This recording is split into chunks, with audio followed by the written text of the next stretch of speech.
આ ફુલવડા માટેના મરચાં છે. બાપુનામાં જરૂર ન પડે. લસણનું કટિંગ એ છે પણ બાજુમાં મરચાં, લસણ બે, કોથમરી. આનું કટિંગ પૂરું થઈ ગયું. લસણનું કટિંગ લસણનું આવે છે આ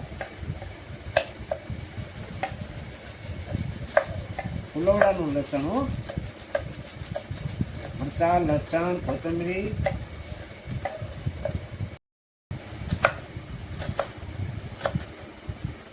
આ કોથમરી થાય છે ફુલવડા માટેની.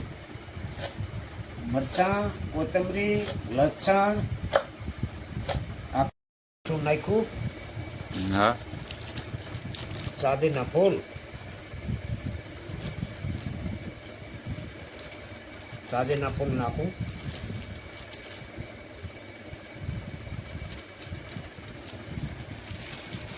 આ ચાંદીના ફૂલ નાખ્યા. આ શેણાનો લોટ છે, આ બાજરાનો લોટ છે, આ મીઠું છે, આ મરચાં.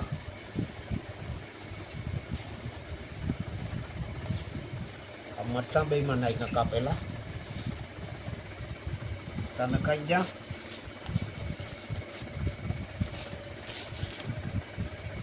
આ લસણ પણ નાખું. લસણ નાખ્યું છે. હાલો લસણ નખાઈ દઉં. આ કોથમરી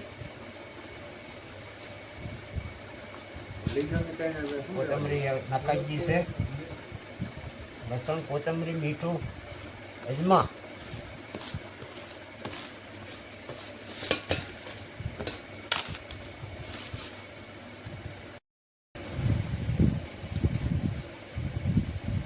ચણાના લોટને પાણી નાખ્યું છે.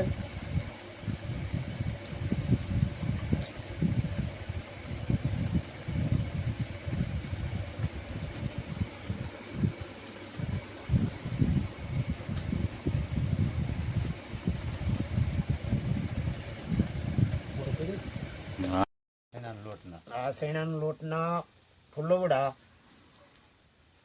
બને છે. વસ્તુ હું નાખી કહો. વસ્તુમાં કોથમરી, તેલ નાખો. પછી લસણ, મરચાં, અજમા, ચાંદીના ફૂલ, આ બધી વસ્તુ નાખી અને આ ચમડા બને છે ફુલવડા. ચમડા ફુલવડા બે. આદિ ભાષામાં તો આ ફુલવડા કહે. શેરમિયા કે અમુક શેરમિયા કે ફુલવડા. ગરડા બુડા. હા. હવે પછી બાજરાનો લોટ ના હા બસ બાજરાના લોટના છે. આ શરદી, કફ, ઉધરસ હોય તો આમાં લસણ, પછી મરચાં, કોથમરી, અજમા આ બધું નાખીને બનાવો એટલે તમારે ઉધરસ, કફ બધું મટે છે. એનાથી આ ખાવાથી એની તબિયત સારી થાય છે. નાખલો. છે ચણાના લોટનું ચમડું. એમાં થોડો છે બાજરાના લોટનું.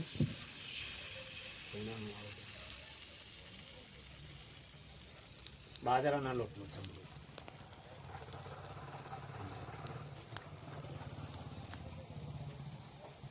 બે બની શકે.